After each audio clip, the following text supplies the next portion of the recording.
else if you did that? Yeah, it would definitely be the next step in the political path. That would be the next step. So I'm just not sure yet if I'm willing to make the sacrifices in my marriage that I would need to make to do that, or in my career.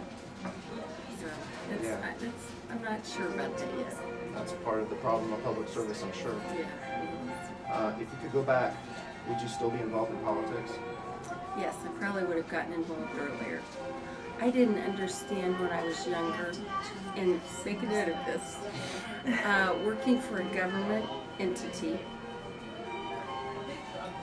gives you a tremendous benefit over the private sector in a lot of ways.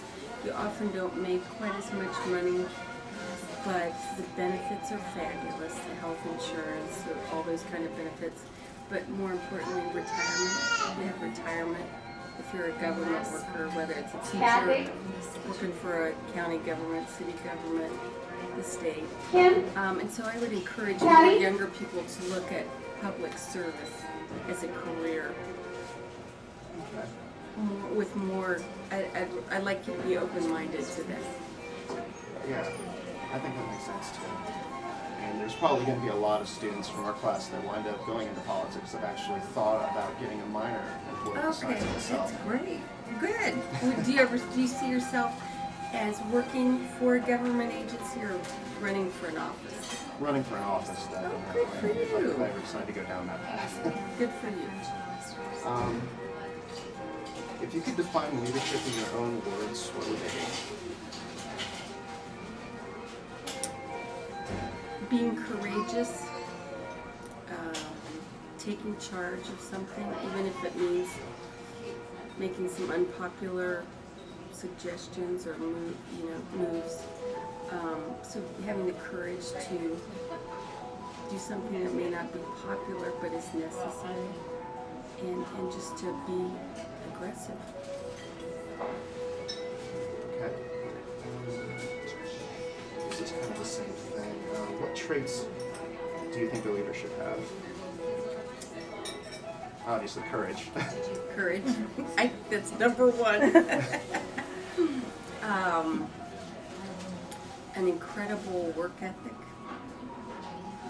Willingness to do whatever it takes to get the job done. And then that ability to connect with people, that skillful behavior with others.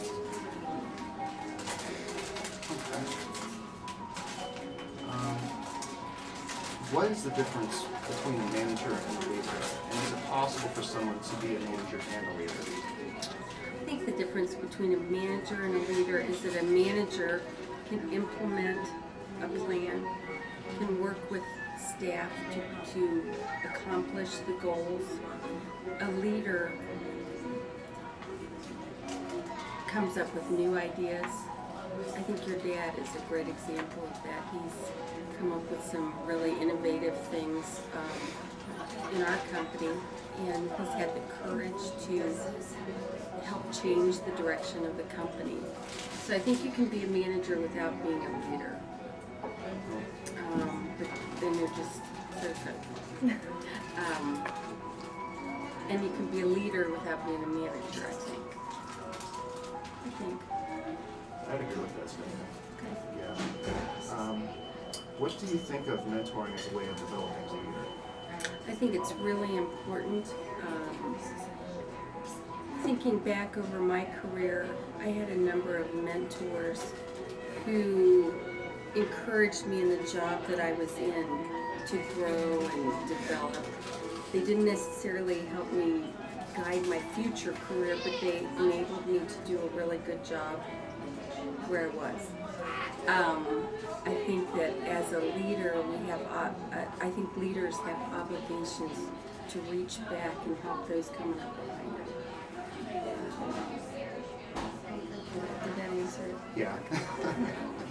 How do you personally continue to grow as a leader? I keep taking classes.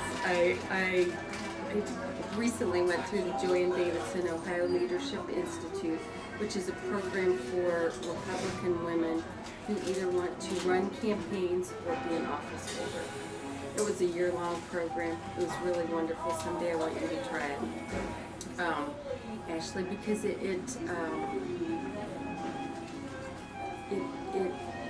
is run by women who have been there, done that, very successful political stars, and it's a way of them mentoring other women to get there. So I do that, and they have continuing education. I go a couple times a year for continuing education. I also am taking some classes through the Ohio Municipal League and the National League of Cities to help me in my city council role.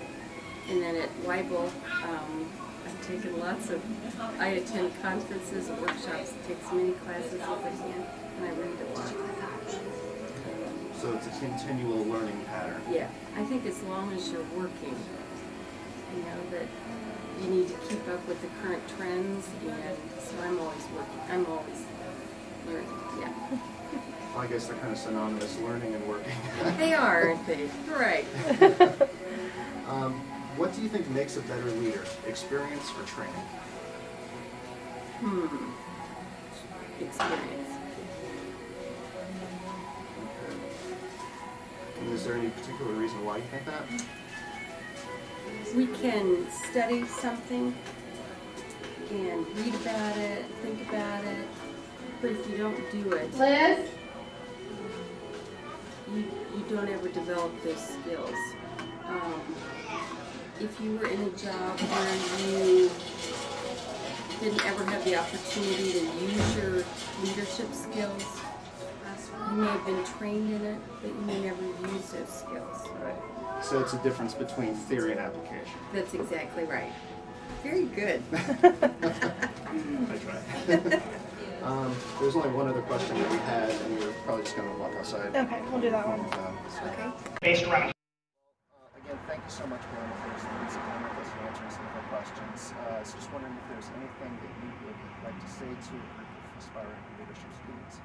I'm really pleased that you picked me to interview. It's been a real pleasure to meet you and talk with Ashley, as I do daily, about different issues, and I appreciate the invitation. I made a few notes on what I would say, what I would suggest. First of all, seek out others who can help you. No matter where you're working, there's probably a good role model. And take the time, you know, take courage and get to know that person and ask them for advice. Allow them to be your mentor and learn from them. Be open to advice and suggestions. Sometimes you might get criticism, but don't take it personally. Use it to make yourself better. Accept challenges. Sometimes it's hard to think about doing something new or something unfamiliar, but when an opportunity is presented, jump at it, go for it. And lastly, I think it's important to get involved in public service, whether it's politics or working with a nonprofit or whatever. Pick something that interests you and volunteer, serve on a board or a committee, help raise money, even write a check to a cause that you believe in. And good things come to those who do good works.